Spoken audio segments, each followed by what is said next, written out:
I just finished watching over 1,000 minutes of the Utah Royals 2026 season. And in this video today, I'm going to show you some of the great things the Utah Royals are doing and why it's probably not a surprise that the Utah Royals are number 2 in the NWSL standings. If you're new here, I'm a former pro assistant coach and a former college coach as well. Follow me for more game insights and player reviews. Now let's get right to the tape.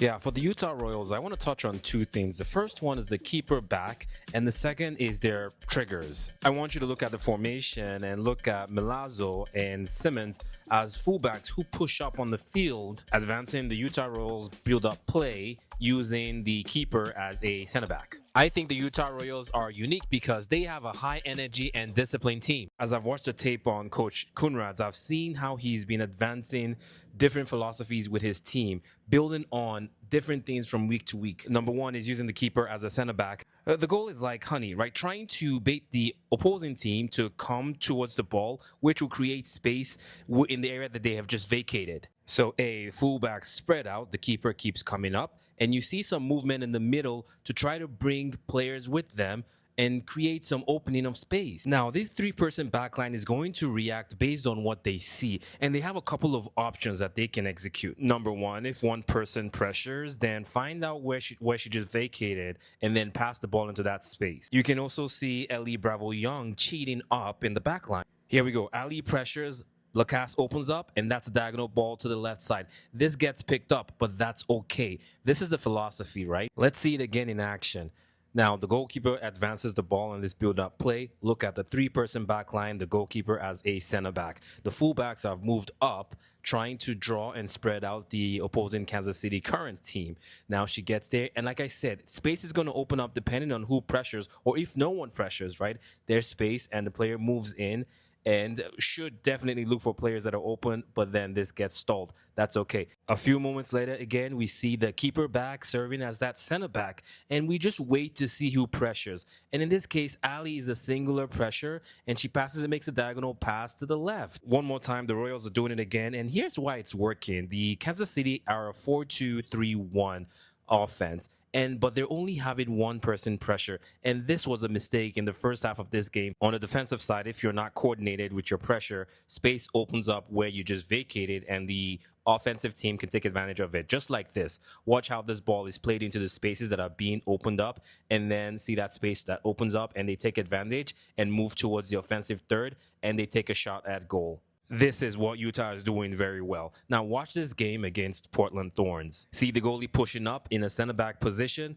and it's a build-up play that really takes advantage of space, and the players have been given the leeway to advance the ball with a long ball. So here it is. Utah is using the goalie as a center back in their build-up play. So what are you going to do? Send one person?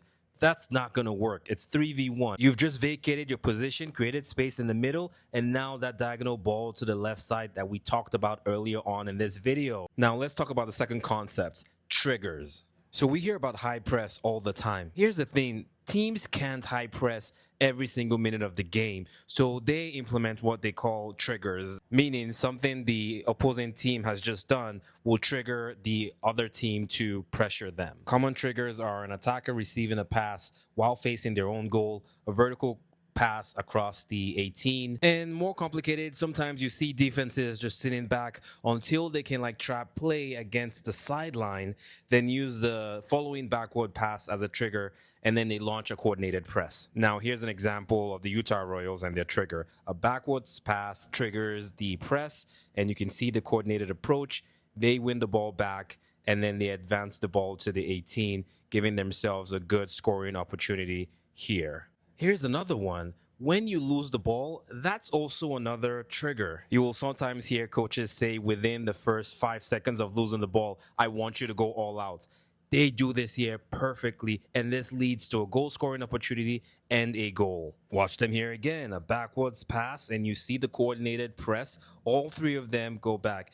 This is a rushed kick and gives the Utah Royals an opportunity to win the ball back. Here's the other one I talked about. A vertical pass in the 18 triggers the Utah Royals and they win the ball. I really love this sequence here against the Houston Dash. First, the backwards pass is made, so it really alerts the Utah team. And they start looking. Now watch this player facing her own goal, and there's a pressure right there. Coordinated. They get the ball back. They move forward in unison.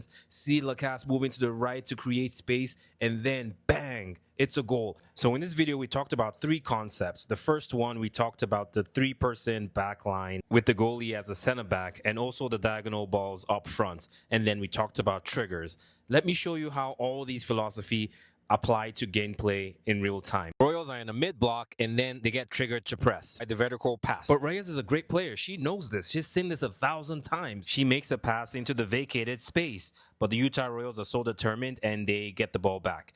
Now they pass this ball right to the back line. This ball gets passed back. Now it's a three-person back line with the goalkeeper as a center back. Now it's just one pressure by Moultrie and they advance that with ease. Now pause right here. You see, by sending just one person, Moultrie, it vacates a spot in the middle, and typically I would like for the ball to go right here, but the player decides to send it to the fullback. Watch Coach Kunrad's expression when this ball goes to the fullback.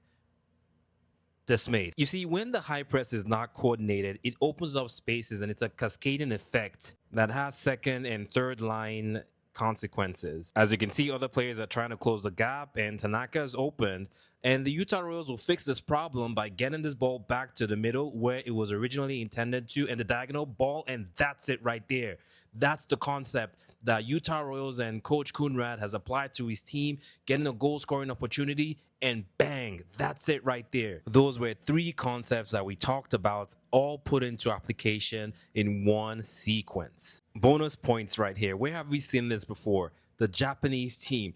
They use the same philosophy in their high press and their triggers when they pressure. You need to have a highly disciplined team. A backwards pass to the goalie triggers them, they get the ball, and bang. It is not a mistake that three major contributors on this team are from the Japanese women's national team as well. What do you think about this team? Do you think they're going to make a deep run in the league? Follow me for more analysis.